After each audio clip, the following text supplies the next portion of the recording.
Gen Z क्रांति वाले नेपाल में अब क्या हालात हैं, अब उसकी बारी।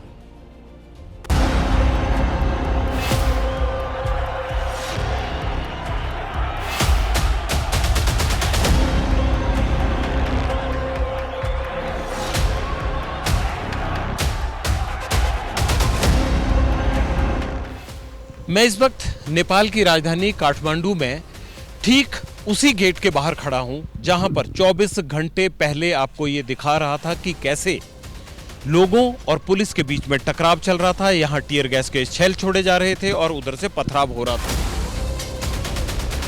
इस वक्त मैं मौजूद हूं उस संसद भवन में जिसे कल कई घंटों के संघर्ष के बाद जनता ने सेना और आर्मी से अपने कब्जे में ले लिया था, जहां केपी ओली अपने मंत्रियों और सांसदों के साथ उनके सभापति बैठते थे। उस हॉल में देखिए अब ये मलबे का ढेर है। ये नेपाल के सियासतदानों के लिए वो सबसे बड़ा सबक है जिस सबक को शायद वो कभी दोबारा याद करना नहीं चाहेंगे। तो नेपाल में कल जमकर हिंसा हुई, जिसके बाद हिंसा के निशान आज भी जगह जगह नेपाल की सड़कों पर नजर आ रहे हैं। नेपाल के कैलाली जिले के धनगढ़ी मार्केट में दुकानों, गाड़ियों को आग के हवाले कर दिया गया था। आज यहां बाजार बंद हैं, सड़कें सुनसान हैं। एबीपी न्यूज संवाददाता विवेक राय की एक ग्राउंड रिपोर्ट आपको दिखाते हैं।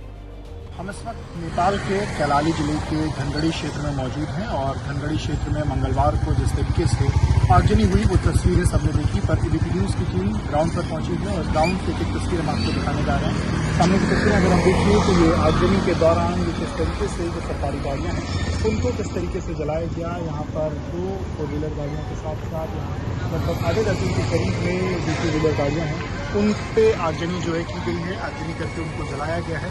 साथ ही साथ ये सामने की तस्वीर देखिए सरकारी दफ्तर है और सरकारी दफ्तर में किस तरीके से तोड़फोड़ हुई, आगजनी हुई और आगजनी के बाद की तस्वीरें अपने आप में चीज़ें बयां कर रही हैं। यहाँ से थोड़ी दूर पर मुख्यमंत्री कार्यालय है, वहाँ पर भी तोड़फोड़ और आगजनी जैसी तस्वीर है वो देखने को मिली थी। और इसके साथ साथ अगर यहाँ पर दाहिने की तस्वीर अगर आपको दिखाऊँ तो ये जो तमाम जो यहाँ की मार्केट है वो मार्केट आज पूरी तरीके से सूनी पड़ी हुई है।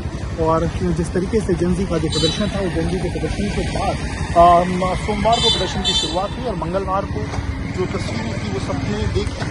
इस तरीके से सड़कों पर अराजकता हुई, प्रदर्शन हुआ और बड़ी संख्या में जो लोग हैं उन्होंने सड़कों पर उतर करके अपनी मांगों को पूरा करने के साथ साथ जिस तरीके से नेपाल में जो आर्थिक तौर पर तमाम अनियमितताएं हो रही हैं या फिर ये कहा जाए कि जो तमाम छात्रों से जो उनका हक छीना जा रहा है उन तमाम हकों को लेने के लिए छात्र सड़कों पर उतरे थे। और नेपाल की जो तस्वीरें हैं वो आपको न्यूज़ पर ऐसे ही और अलग अलग तस्वीरें आप देखते रहेंगे। विवेक राय, नेपाल से। देखिए, नेपाल के कैलाली जिले के धनगढ़ी में उपद्रवियों ने नेपाली कम्युनिस्ट पार्टी के दफ्तर को भी आग के हवाले कर दिया था। आक्रोश की आग से उठता धुआं यहां साफ देखा जा सकता है। वहीं कुछ युवा हैं जिनका कहना है कल के प्रदर्शन से नेपाल दशकों पीछे हो गया, लेकिन युवाओं को उनका हक मिलना ही चाहिए, ये मांग भी दोहरा रहे हैं युवा।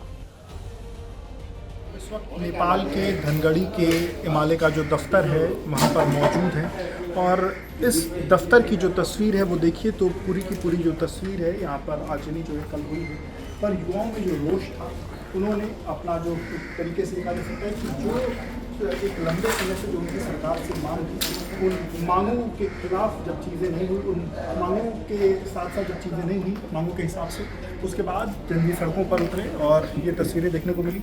एक युवा साथी हमारे साथ हैं, क्या नाम भाई आपका? मेरा नाम सागर सिंह। कहाँ के रहने वाले हो आप? हम इधर धनगढ़ी में। कल क्या हुआ धनगढ़ी में? धनगढ़ी में सब आक्रोशित हुए थे। हाँ। सब युवा, क्योंकि हमको वो पार्टी सार्टी के लिए कोई लेना देना नहीं। हाँ। लेकिन करप्शन एकदम ऊपर चरम सीमा पर रह गया था, इसलिए ये आवश्यक भी था।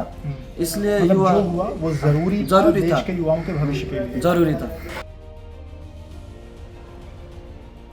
देखिए, नेपाल में ओली सरकार का तख्ता पलट हो गया है, लेकिन काठमांडू में जेनजी अभी भी सड़कों पर है।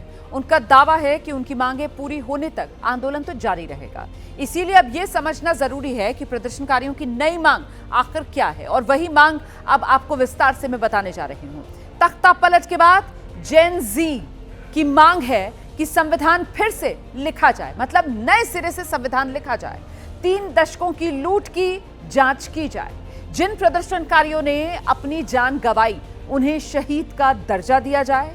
युवाओं को रोजगार मिले, नेपाल से पलायन रोका जाए। ये वो तमाम मांग है जो जेनजी की तरफ से किया जा रही है और साथ ही साथ सामाजिक भेदभाव जो है नेपाल में उसे खत्म किया जाए।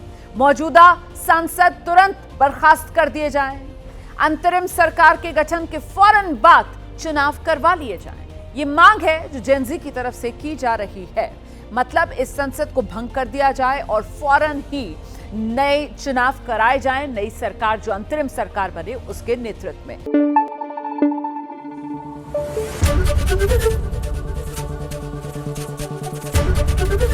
एबीपी न्यूज आपको रखे आगे।